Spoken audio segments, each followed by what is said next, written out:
تربیت میں سب سے اہم چیز کیا ہے؟ ہم سمجھتے ہیں کہ تربیت میں ہماری گفتگو اثر انداز ہوگی، ہم دلائل کے انبار لگا دیں گے اور اولاد کو قائل کر لیں گے۔ اولاد قائل کرنے سے نہیں سیکھتی، کہ عمل سے سیکھتی ہے۔ ہم کہتے ہیں اولاد جب بڑی ہوگی، جب سمجھدار ہوگی تو پھر ہم ان کی تربیت کرنے لگیں گے، لیکن اس وقت وہ اس مرحلے سے نکل چکی ہوتی ہے۔ ماں باپ یہ سمجھتے ہیں ابھی تو یہ بولتے بھی نہیں ہیں، ابھی جو ہم کہتے ہیں وہ سمجھتے بھی نہیں ہیں، لیکن جو آپ کر رہے ہو اس کو سیکھتے ضرور ہیں۔ جو نابینا ہوتا ہے اس کی آنکھیں نہیں ہوتی، لیکن دیگر اس کے حواس زیادہ کام کر رہے ہوتے ہیں۔ جب بچہ بول نہیں رہا ہوتا اور بچہ جب سمجھ نہیں رہا ہوتا تمہاری گفتگو کو، تو اس کی کاپی کرنے کی جو حس ہوتی ہے، نقل کرنے کی جو حس ہوتی ہے، وہ بہت زیادہ ہوتی ہے۔ تو وہ وقت ہوتا ہے اولاد کو سکھانے کا۔ اس لیے میرے حضور نے ارشاد فرمایا کہ اپنے گھروں کو قبرستان نہ بناؤ۔ یعنی جس طرح قبرستان میں کبھی نماز نہیں پڑھی جاتی، تو تمہارے گھر کے اندر نماز نہ پڑھی جا رہی ہو تو بچے کہاں سے سیکھیں گے؟ تو گھروں کے اندر مصلی ہونے چاہیے، گھروں کے اندر ماں بھی نماز پڑھے اور گھر کے بڑے افراد بھی اور باپ بھی، تو بچے پھر سیکھیں گے اور خود مصلی پہ کھڑا ہونا شروع ہوں گے۔ ابتداً وہ یوں ہی مصلی پہ آئیں گے۔ امام غزالی کہتے ہیں ہر عمل پہلے ریا ہوتا ہے، پھر عادت بنتی ہے، پھر عبادت بنتی ہے۔ تو پہلے وہ ویسے ہی دکھلاوے کے لیے مصلی پہ آئیں گے، پھر آہستہ آہستہ ان کی عادت بنے گی، پھر اس کے بعد وہ عبادت بن جائے گی۔ اور فرمایا گیا 7 سال کا بچہ، اس کو ترغیب دو نماز کی۔ 10 سال کی عمر ہوگی اور ابھی تک نہیں پڑھتا، تو پھر اس کو مار کر کے ہلکی ضرب سے اس کو زود و کوب بھی کیا جا سکتا ہے اور اس کو نماز کا خوگر بنایا جائے، تاکہ بلوغت سے قبل وہ نماز کا عادی بن جائے۔ اور کہ جو عمل بچے بچپن میں کرتے ہیں بلوغت سے پہلے، مثال کے طور پہ نماز پڑھتے ہیں، ابھی ان پہ نماز فرض نہیں ہوئی، واجب نہیں ہوئی۔ اس طرح چھوٹے بچے روزہ رکھ لیتے ہیں، 8 سال کے، 7 سال کے، 6 سال کے بچے روزہ رکھ رہے ہوتے ہیں۔ پھول جیسے بچے دوپہر کو کملا جاتے ہیں تو مائیں پریشان ہو جاتی ہیں، تو وہ انہیں بعض اوقات خلوت میں لے جا کے کہتی ہیں کہ یہ دودھ پی لو، یہ چیز لے لو، کوئی دیکھ نہیں رہا، تو وہ بچے مانتے نہیں کہ نہیں، ہمارا اللہ دیکھ رہا ہے، ہم نے روزہ نبھانا ہے۔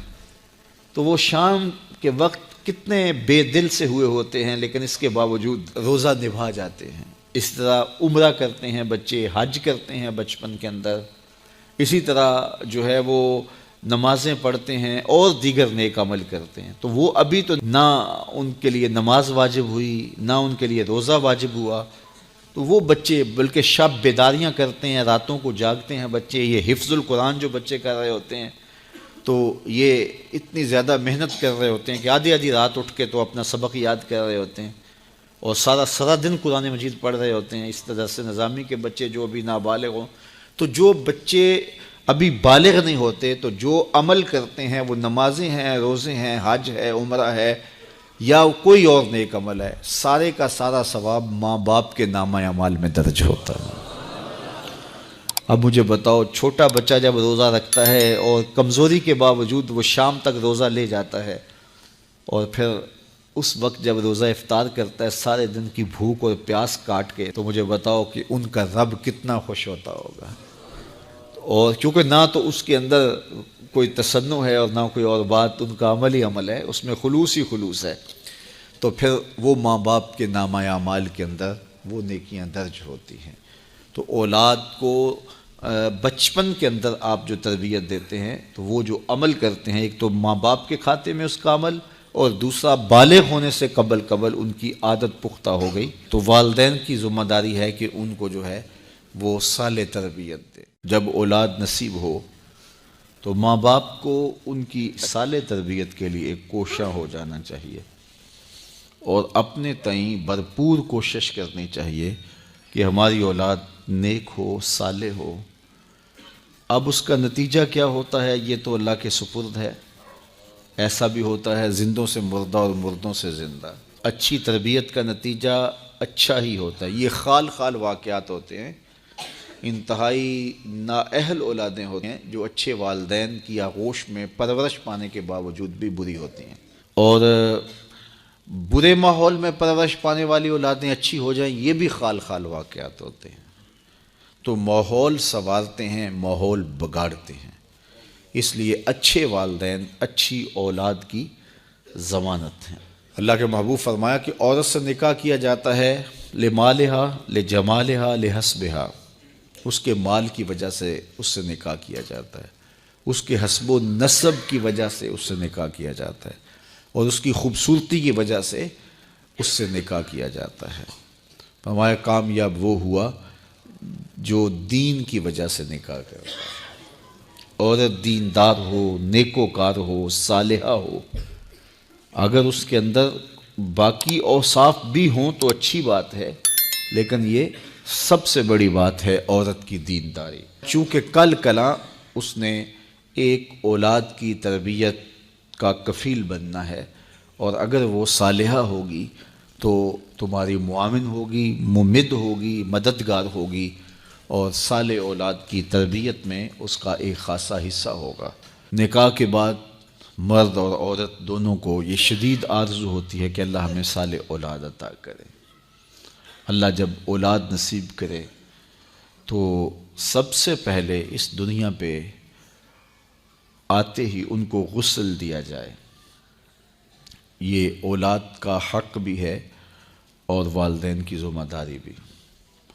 اس کے بعد ان کے دائیں کان میں اذان دی جائے اور بائیں کان میں اقامت کہی جائے۔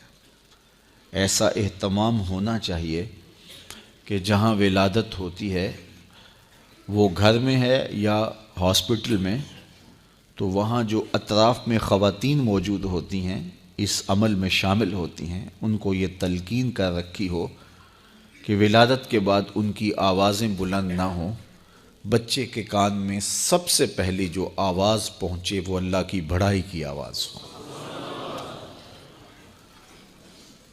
بچے کے کان میں اس وقت اذان کی آواز پہنچائی جاتی ہے جب وہ اپنی مادری زبان کو بھی نہیں سمجھ رہا ہوتا، چہ جائے کہ وہ عربی زبان کو سمجھے۔